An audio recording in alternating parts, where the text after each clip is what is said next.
양치질을 시작하는 11살 혜빈이. 양치를 하는 도중에도 엄마의 잔소리 계속됩니다. 앞니하고 아래 위로 해보면 옆으로만 말고 아래 위로. 언니 측면 또 위아래로. 아이 표정이 점점 안 좋아져요. 아니 왜 이렇게 꼼꼼히 챙기는 거예요? 영구치가 나오고 있는데 이빨이 유치가 빠지지 않았어요. 그래서 약간 덧니가 날까봐. 네, 유치가 빠지고 영구치가 나는 중이라는 11살 혜빈이 새 치아가 잘못 날까 봐 고민이라는 거죠. 그리고 또 이게 얼굴이 작고 이게 턱이 좁다 보니까 자기 자리가 없어가지고 혹시나 틀어져서 나진 않을까 요즘 영구치가. 아이들이 좀 그래요. 저희 큰아이가 딱 작아서. 그렇거든요. 이빨이 크게 나다 보니까 이빨이 다 틀어져서 이렇게 다 올라오더라고요. 그러면서 이제 교정결합이 약간 되면서 한쪽이 됐고. 큰딸은 이미 치아가 틀어져서 부정교합이 왔다고 합니다. 그래서 둘째 혜빈이의 치아가 더 걱정이 된다고 하는데요. 자, 그래서 혜빈이와 함께 치과를 찾았습니다.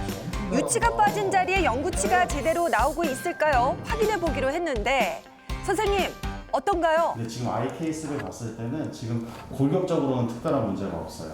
그리고 치아를 봤을 때도요, 특별히 뭐 부정교합이 엄청 심하다 그런 건 없는데 문제는 이제 좀 치아가 좀 삐뚤삐뚤하게 나오는 거.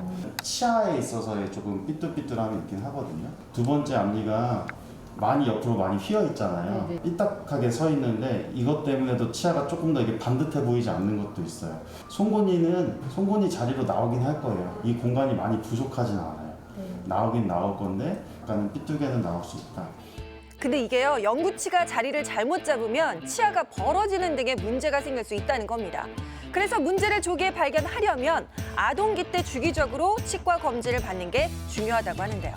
혹시나 유치들이 계속 영구적으로 잔존해 있는 치아들이 있거든요. 밑에서 영구치가 못 올라오게 유치가 그냥 붙잡고서 가만히 버티는 친구들도 있어요. 계속 너무 방치하다 보면 이게 치아가 맹출할 공간도 없어질 수도 있고 나중에 가서는 영구치가 혹시나 없는데 이런 거를 파악을 못 할 수도 있는 거죠. 자, 볼까요? 지금 뭐 치아가 아무런 문제 없어 보이죠? 하지만 속을 이렇게 들여다보면 영구치가 자리를 잘못 잡아서 다른 영구치의 뿌리를 침범한 게 보입니다.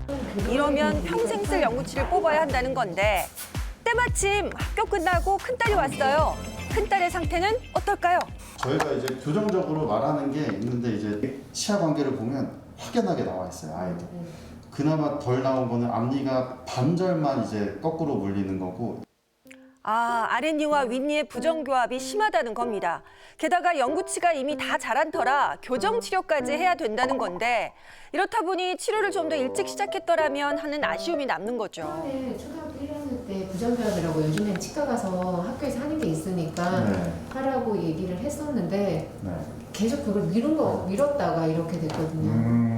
그러니까 이게 이렇게 아예 거꾸로 물린 게 확연하게 보이면 보호자분들이 와요. 근데 이게 확연하게 안 보이고 그냥 입안에서만 조금 애가 그런가? 그 정도면 또 모르고 안 오시거든요. 네, 대다수 엄마들이 사실 그래요. 치열이 고르지 않다고만 생각했던 엄마. 하지만 결국 심한 부정교합으로 양악수술까지 고려해야 된다고 합니다. 진작에 알았으면 네, 진작에 알았으면은 조금 더 쉽게 치료하지 않았을까. 다 나고 나니까 이게 너무 아쉽고. 그러니까 제가 생각하기로는 어렸을 때 주걱턱 경향이 어느 정도 보였을 거예요. 이제 앞니 길이가 나왔을 때 거꾸로 물리는 양상이 보였을 거죠. 치과를 이제 정기적으로 내원하셨던 분이면 이게 교정적으로 어느 정도 치료를 해야 된다고 얘기를 들으셨을 텐데. 들으셨죠? 틀어진 치아는 빨리 발견할수록 바로잡기 쉽습니다.